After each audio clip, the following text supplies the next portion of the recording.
তবে নাভির নিচেরটা সহি, বুকের উপরটা দইফ। তো যেহেতু নারীরা দুর্বল, এজন্য নারীদেরকে আমরা দুর্বলটা দিছি, আর পুরুষেরা যেহেতু আমরা সবল, এই জন্য আমরা সহিটা নিছি। বাংলাদেশের একজন বড় আলেম, আমি নাম বলবো না, উনি বলতেছেন, এই আহলে হাদিসেরা, তোমরা খালি সহি হাদিস মানো, সহি হাদিস মানো, সহি হাদিস মানো বলো কেন? আমরা সহিও মানি, দইফও মানি, জালও মানি, সব হাদিস মানি।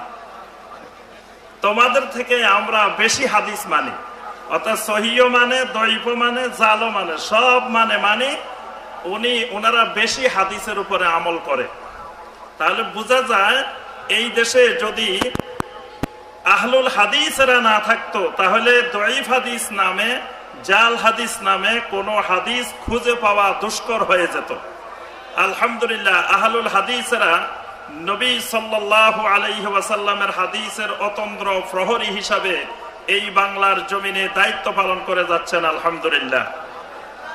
আমাদের দেশের একজন বড় পীর সাহেব কিছুদিন আগে বললেন, শুনেন, বুকের উপর হাত বাঁধার হাদিসও আছে, নাভির নিচের হাত বাঁধার হাদিসও আছে।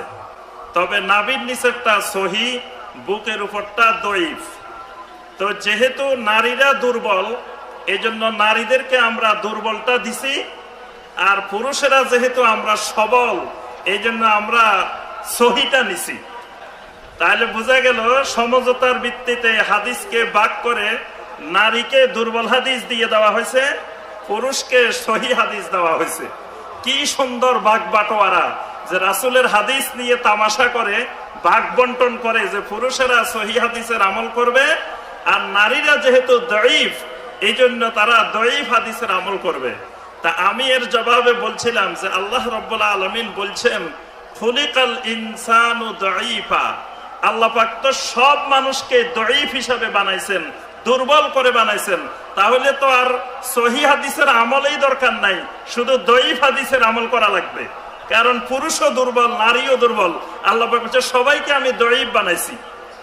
এই জন্য আমার সম্মানিত ভাই ও বোনেরা, আলহামদুলিল্লাহ, আপনারা দইফ আর মাউদু, জাল হাদিস, দইফ হাদিস সম্পর্কে আহলুল হাদিসের একজন সাধারণ, যিনি লেখাপড়া জানেন না, তিনিও কিন্তু এই ব্যাপারে আলহামদুলিল্লাহ অনেক সচেতন।